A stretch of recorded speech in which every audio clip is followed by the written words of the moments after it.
Today we are going to be looking at the book Civil War Nurse by John R. Brumgart.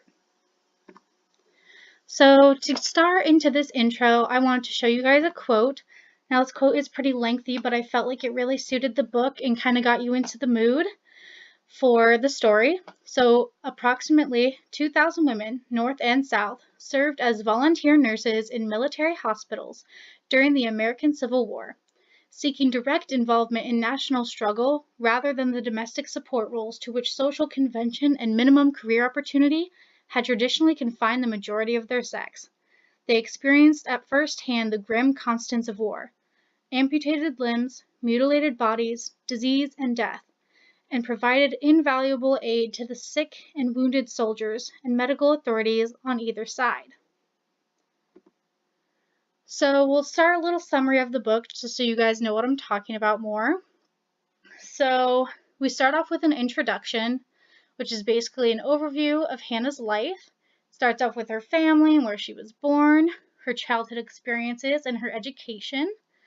Goes into who she married and how many kids she had. And all of her life was pretty normal, especially for the time, up until we see some big changes.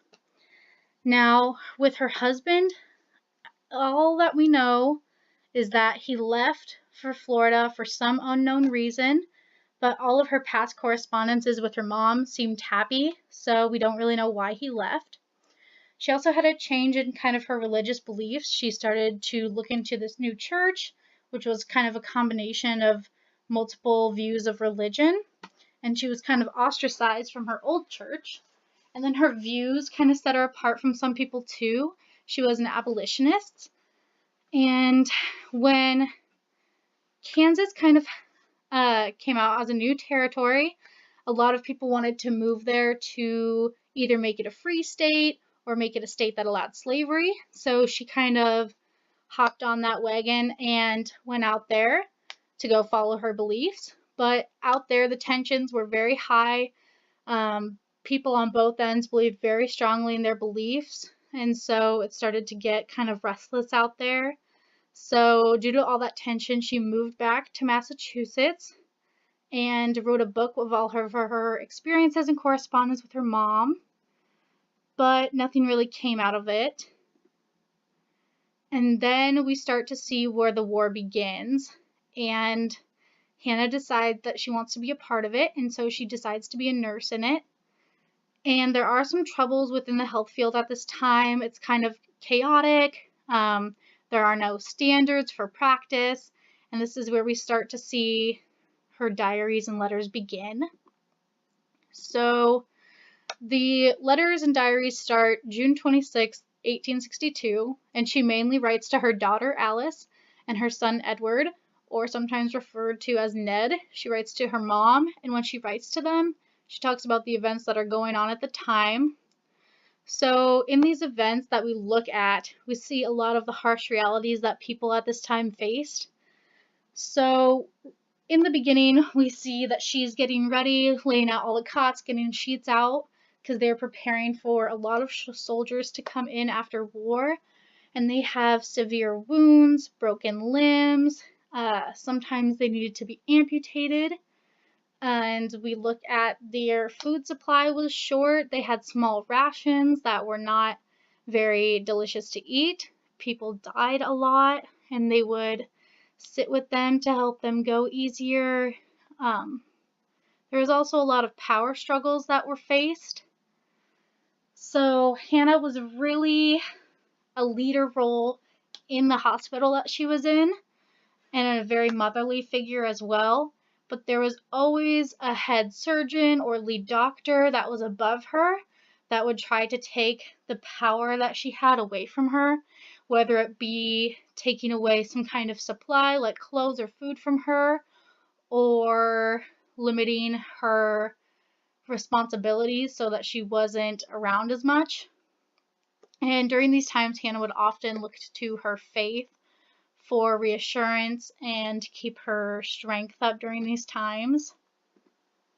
Some big events that happen in this story are the black hole. So there is a patient from the opposite side that winds up at their hospital, And the stewardess, kind of like the head person of the hospital, decided to lock him up in a cell downstairs.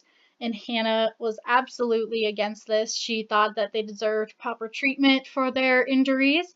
So she went to one of her friends in Washington and got them to send over people to help the situation. They got him out of the prison, and the stewardess that was in charge of that was put into prison, and then the prisoner was able to be taken care of in the way that Hannah saw fit. And then we look at the weather shift that we kind of see. So it starts in June, but goes all the way to late December, early January. So we look at the way that they handled the holidays with their patients, and then with their short food supply, what they did to kind of raise everyone's spirits. And we also see the effects of the cold, mainly just with fevers and reduced travel. And we also see that Hannah becomes sick with pneumonia as well.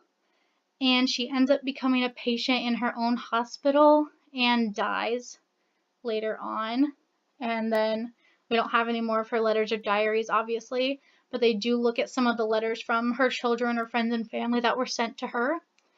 So afterwards, her children, Edward and Alice, Edward continued to be in the army and fight in his regiment, and Alice went to the South to help educate recently emancipated African Americans.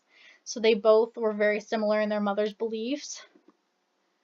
So some reactions I had to this was, before I thought maybe this book was going to be boring or difficult to read, but during the book I found it more interesting, and I was able to relate to some of her beliefs or opinions on stuff, and I was kind of emotional as well at the end as she was dying, so it was nice to kind of form that connection. And after reading this book, I would definitely say it was enjoyable and an easy read. So some of my favorite parts were the style that this was written in. I like looking at the letters and seeing it from her view. The backstory that it gave us, so we kind of know what her thoughts and opinions are and where she comes from. And I also like the emotion that I wasn't expecting in this as well. So I definitely give this book 2 thumbs up. Thanks.